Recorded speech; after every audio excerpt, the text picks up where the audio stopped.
Assalamualaikum warahmatullahi wabarakatuh.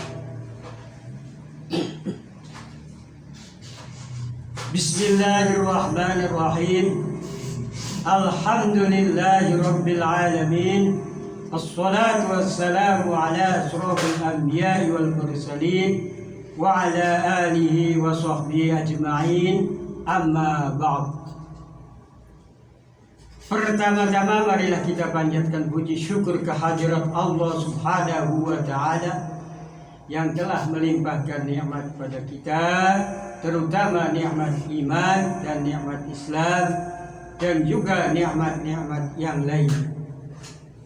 Sholawat serta salam kami curahkan pula pada junjungan kita Nabi besar Muhammad sallallahu alaihi wasallam beserta keluarganya dan para sahabat.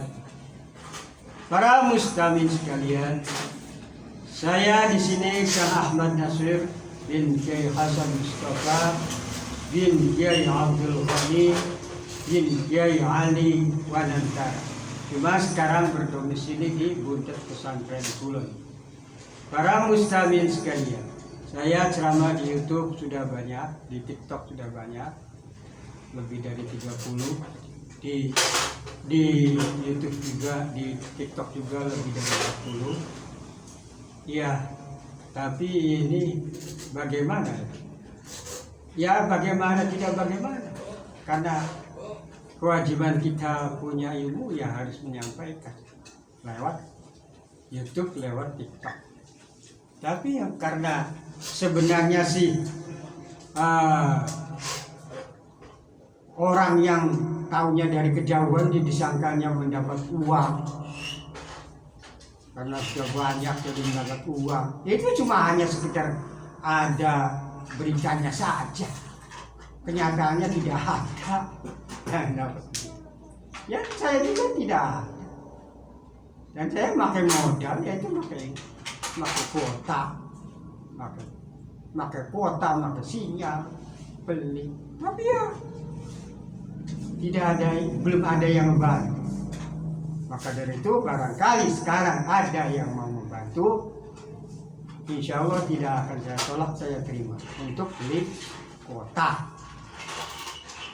Itu saja. Nah, saya di sini sudah banyak yang menyampaikannya, ya ceramah yang di YouTube, yang di TikTok. Barangkali ada yang kurang jelas, kurang paham, silahkan datang, silahkan tanya. Apa yang belum ngerti, apa yang belum paham, nanti kita sampaikan, kita jelaskan dengan cara sekemampuan ilmu saya. Dan saya tidak melayani debat. Kalau diajak debat, saya tidak menerima debat, karena saya ilmunya sangat terbatas. Jadi sekali lagi, saya di sini Kang Ahmad Nasir tidak melayani debat. Itu di antara. Nah, itulah. Nah, ini sekarang mau menyampaikan yang judulnya unik. Judulnya pendidikan anak usia dini. Nah, di sini. Dari mana sih mulainya pendidikan anak usia dini? Ya sebenarnya ya orang kiai-kiai pada ngerti dan dipakai oleh dirinya sendiri sih. Para kiai, para ulama, para ustadz. Tapi kadang untuk sendiri saja tidak disampaikan oleh orang awam. Di ceramah tidak, di pengajian, ngaji kupingnya tidak. Cuma untuk sendiri. Makanya anaknya kiai-kiai itu ya pandai-pandai, cerdas-cerdas, karena pendidikannya itu dari usia dini. Nah, akan saya sampaikan dari mana sih mulainya yang namanya usia dini, pendidikan anak usia dini itu. Pertama, yang namanya anak itu kan pertama dari perut ibunya, yaitu yang namanya hamil. Nah, disinilah kita perlu perhatikan. Ada bedanya nanti. Kehamilan dari 1, 2, 3, 4. Nah, kita mulai 4 saja. 4 itu 4 bulan maksudnya. Kehamilan 4 bulan, yaitu kita orang Islam cobalah pakai tradisi Islam, yaitu dengan cara istilah selamatan ngupatin. Nah, sodako kupat dengan lauk pauknya. Nah, kalau yang bisa banyak ya banyak. Kalau yang tidak bisa karena orang itu rezekinya terbatas, ya kecil-kecilan beli kupat 10 biji ke, lalu beli sayur ayam atau masak ayam setengah kilo aja, lalu disayur, lalu disisir, lalu dibagikan ke tetangga, niat kupatin. Itu sama, itu berarti kan itu berarti namanya pendidikan anak usia dini dari mulai 4 bulan. Karena 4 bulan itu sudah berbentuk manusia dalamnya, sudah ada jarinya, ada apanya, sudah berbentuk.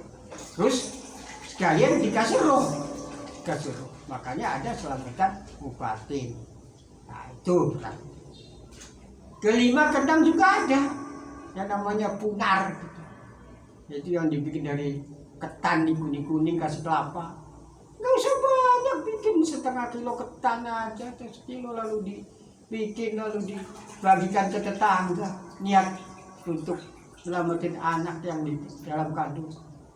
Terus oh iya, barangkali lupa, pertama yang jadi ayahnya itu sering-seringlah membaca Al-Fatihah dan ditujukan kepada anak yang masih di dalam kandungan. Jadi bagaimana? Ya niat saja bahwa saya mau niat baca Fatihah untuk anak saya yang masih dalam kandungan, Al-Fatihah. Satu saja habis sholat, gak usah banyak-banyak. Satu saja Fatihah. Nah, itu juga. Nah, terus kadang ada istilah ketujuh. Aja kok. Masih mau ya. Nah, itu yang namanya pendidikan anak usia dini dan itu. Dan nanti sampai ke 7 bulan ada lagi yang namanya nebus wetang, rujaki, 7 bulan. Nah, tinggal kita bagaimana kita rezekinya saja. Kalau kita rezekinya kecil, ya tidak usah banyak-banyak, dikit aja rujak. 2 piring, 3 piring rujak yang biasa dibuat rujak, lalu dimandikan pakai air kembang di kolam. Itu kecil-kecilannya begitu. Kalau gedeannya ya silakan. Itu. Jadi boleh kecil-kecilan juga kalau yang tidak mampu secara gedean, secara selamatan yang besar-besaran tidak mampu.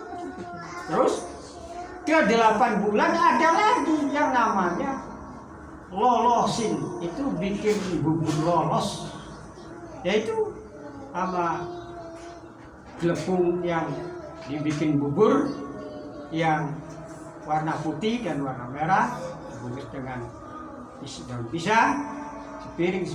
Ya tidak usah, kalau bisa banyak ya syukur, tidak usah banyak. Kalau tidak bisa banyak ya bikin 7 piring atau 10 piring, dibagikan aja sama tetangga. Itu sudah bagus, sudah cukup. Itu termasuk pendidikan anak usia dini. Selanjutnya, pendidikan anak usia dini yaitu ke 9 bulan. 9 bulan itu ada juga tuh selamatannya. Tidak usah repot-repot. Selamatannya yaitu dengan minyak kelapa, minyak lentik, yang biasa disebut minyak goreng itu, dibagikan saja sama tetangga, 1 gelas. Ya semampunya, mampunya 10 gelas, 10 gelas, mampunya 5 gelas, 5 gelas. Itu. Kalau ada jamuran itu namanya melengani supaya melahirkannya gampang. Namun ada juga nih yang saya lupa tidak diambil, sebenarnya ada tulisannya, saya punya. Yaitu ada doanya untuk orang yang hamil, itu ada doa hamil. Ya di sini karena saya tidak memegang, jadi ada punya doa hamil. Apabila pengen doa hamil itu, datang saja ke saya, nanti di fotokopi.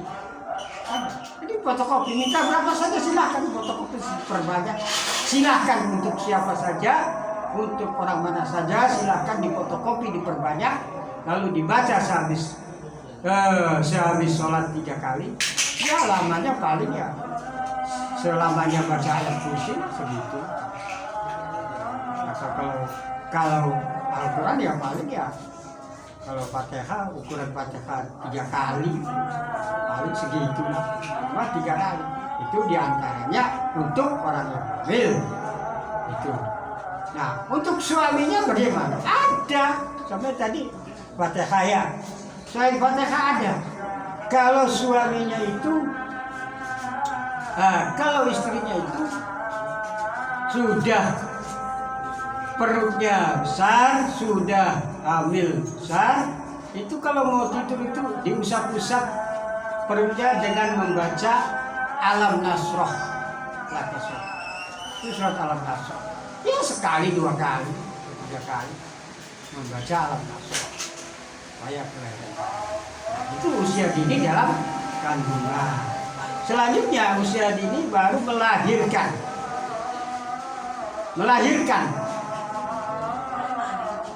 Ini seorang ibu melahirkan anak itu, ya Allah, berhadapan dengan susah payahnya, berhadapan dengan pilihan mati atau hidup atau tapi ini besar pahala. Makanya Nabi ditanya oleh sahabat, siapa yang harus dihormati?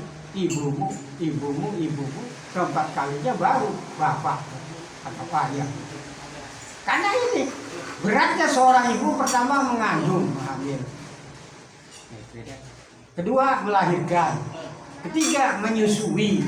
Menyusui kan ada yang tidak pakai susu, dirinya pakai susu sapi. Itu siapa? Tidak dapat pahala menyusui. Pahalanya yang dapat ngurusin. Nah, ini kalau laki-laki sedikit, makanya bagi sang suami lagi istrinya lagi mengandung, perbanyaklah Fatihah untuk bayi yang dalam kandungan dan perbanyaklah berpuasa sunnah. Perlu diketahui yang namanya puasa sunnah itu boleh untuk apa saja niatnya, asal niatnya itu yang bagus-bagus, bukan yang jelek. Beda dengan Ramadan. Kalau Ramadan itu mutlak lillahi ta'ala. Tapi kalau puasa sunnah itu lillahi ta'alanya boleh untuk menguasai anak yang dalam kandungan, yang sudah di luar, untuk orang lain, untuk siapa saja bisa boleh, untuk tambah rezeki itu juga boleh. Jadi perbanyaklah berpuasa. Nah begitu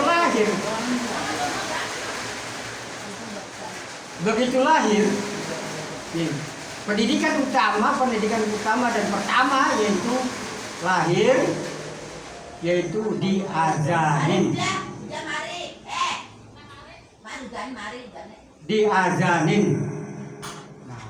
Nah diazanin ini perlu sekali diazanin. Bayi yang baru lahir itu termasuk pendidikan usia dini, itu bayi yang baru lahir diazanin. Apa bisa di sini saya ngomong perlu? Itu kadang di rumah sakit, kadang itu tidak ada laki-laki yang muslimnya, ada juga yang bukan muslim, itu tidak usah. Nah, tapi saya memperbolehkan dan mengharuskan boleh perempuan juga mengazanin bayi yang masih baru lahir, asalkan ya makhrajul hurufnya yang bagus, yang benar, tidak usah keras-keras, tidak usah panjang-panjang, cukup dengan Allahu Akbar, Allahu Akbar, segitu aja cukup. Tidak usah kayak orang ajar di masjid, tidak usah. Laki-laki. Jadi kalau tidak ada laki-laki muslimnya, boleh. Itu termasuk pendidikan usia dini. Terus masa bayi itu bagaimana sih masa selama 40 hari?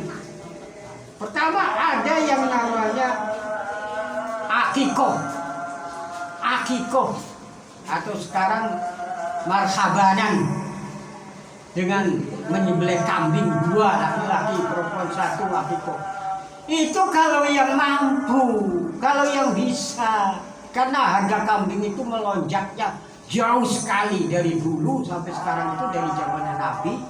Zaman kehidupan Nabi yang namanya kambing itu harganya ya kayak sekarang jago potong yang besar. Itu kambing itu juga bisa. Paling 150.000. Itu bisa. Tapi sekarang yang namanya kambing itu mahalnya luar biasa. Jutaan, paling murah 2 juta. Itu makanya jarang sekali yang bisa akikoh itu. Tapi walaupun tidak bisa beli kambing, ya sudah beli ayam saja. Yang besar lalu marhabanan, manggil orang 5, 7 atau 10 orang, tidak usah ratusan. Sebisanya marhabanan. Nah ini termasuk pendidikan usia dini. Pendidikan usia dini itu sangat banyak sekali. Ini diantaranya. Kalau yang bisa akikoh. Akikoh perlu diketahui batasnya itu. Kalau orang Muhammadiyah memberi batasnya 3 minggu. Kalau orang NU sampai balik. Baik. Nanti lain kali aja saya menerangkan akikoh. Ini saya menerangkan usia dini. Pendidikan anak usia dini. Nah gimana kalau masih dalam sebelum 40 hari? Ada pendidikan usia dini sebelum 40 hari bayi. Kalau waktunya maghrib itu sebelum 40 hari itu dipangku. Ya siapa saja yang mampunya sih. Tidak harus tidak harus ibunya, kakeknya, neneknya, siapa saja. Waktunya maghrib dipangku. Sampai maghrib setengah 5 sampai setengah 7. Pendidikan usia. Terus kalau yang namanya bayi kan disusuin oleh ibunya, ya. Lalu ini bayi kan belum bisa bunyi apa-apa, tapi ini demi usia, demi pendidikan usia dini, yaitu dengan cara sambil nyusuin, netein, dibacakan Bismillahirrahmanirrahim. Tadi di sini Bismillahirrahmanirrahim. Mau mengangkat Bismillahirrahmanirrahim, mau nyebokin Bismillahirrahmanirrahim, mau ganti popok Bismillahirrahmanirrahim, semua pakai Bismillahirrahmanirrahim. Wah, namanya pendidikan usia dini. Begitu juga pendidikan usia dini yang baru lahir, yang masih kecil itu, kalau bayi itu lagi banyak tidurnya. Kalau tidur kan terbangun, nangis, terbangun. Nah kalau bayi terbangun lalu nangis itu jangan langsung diambil. Di telinga kanannya dan di telinga kirinya dibacakan Asyhadu an la ilaha illallah wa asyhadu anna Muhammadan. Ya satu kali dari telinga kanan, telinga kiri, sudah satu-satu lah, nggak usah banyak. Nah meningkat sudah bisa bisa main, jalan-jalan, bisa jalan. Terus ada yang memuji tetangganya, aduh kamu anaknya cantik sekali, kamu anaknya ganteng sekali. Apa jawabnya? Jawabnya Allahumma sholli ala sayyidina Muhammad. Cukup jawabnya begitu. Nanti akan baiknya ke dalam hati. Itu jawabannya begitu. Jadi tidak usah jawaban macam-macam. Kalau orang itu muji, kamu anaknya bagus sekali, itu tinggal jawab saja Allahumma sholli ala sayyidina. Itu jawaban. Ini termasuk usia dini, termasuk pendidikan usia dini. Begitu juga kita datang dari kemana, dari bepergian datang, itu bayi yang masih orok sebulan, 2 bulan, 3 bulan itu, kita walaupun senangnya kayak apa sama anak, jangan langsung ambil, pegang, menggendong anak. Jangan. Kalau bisa atau kalau sanggup ya berwudu dulu. Berwudu lalu istirahat sejenak, ya tidak lama-lama, 5 menit, 10 menit, aduh boleh pegang anak. Terus jangan sekali-kali memegang anak sambil memegang anak bayi yang belum 2 tahun bangku sambil merokok. Itu jangan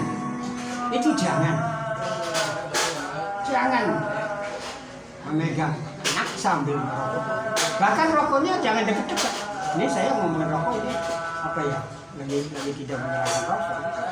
Tahu ada yang mengharapkan ada yang lain. Pokoknya karena sudah terbiasa orang laki-laki merokok, jangan dekat-dekat sama anak kecil. Ini termasuk pendidikan usia dini. Begitu juga kalau lari-lari terjatuh. Kalau perempuan langsung diangkat. Kalau laki-laki bangun, suruh bangun. Itu pendidikan usia dini. Nah, begitu juga sampai waktunya disunatin, dihitanin. Ini kadang itu anak itu nggak mau, kadang mau. Tapi orang tua harus ngerti bahwa anak laki-laki semuanya perlu disunatin. Tapi kalau masih umur 4 tahun, 5 tahun, 6 tahun, itu belum ada rasa ketakutan. Jadi kalau sudah 7 tahun ke atas punya rasa ketakutan. Jadi sebaiknya ya umur segitulah, yang umur 4 tahun, 5 tahun, 6 tahun. Kalau lebih dari 6 tahun, 7 tahun, ya boleh sih boleh, tapi kasihan anaknya punya rasa ketakutan. Tapi kalau 4 tahun itu belum ngerti, belum punya rasa ketakutan. Itulah termasuk ini bagian daripada pendidikan anak juga. Begitulah. Begitu juga pendidikan anak yang usia dini, yaitu kita kalau anak itu sudah bisa diajak umpamanya 4 tahun, 5 tahun. Ada seorang kiai, Kang Ustadz datang dari haji, bawa saja. Lalu biasanya kan kalau orang yang haji kan dikasih air jam-jam. Air jam-jam itu terima, dipegang, lalu disodorkan pada kiai yang sudah baru datang dari haji, itu diselonongin Pak Kiai ini, minta doa futuh buat anak saya ini yang baru 4 tahun 5 tahun. Doain sama Kiai ya. Ada bedanya. Ada beda. Walaupun ini pendidikan usia dini. Termasuk pendidikan usia dini.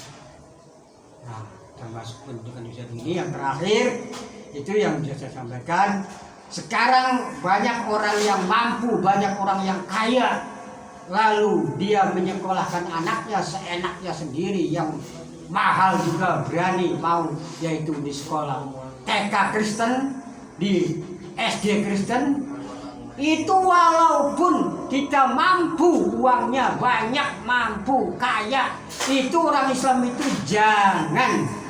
jangan masukkan anak TK atau SD ke sekolahan Kristen. Itu jangan. Sekali lagi, jangan dimasukkan ke sekolahan SD Kristen atau TK Kristen, jangan. Karena itu orang Islam yang memasukkan ke SD Kristen atau ke TK Kristen itu hukumnya haram. Sekali lagi, hukumnya haram. Assalamualaikum warahmatullahi wabarakatuh.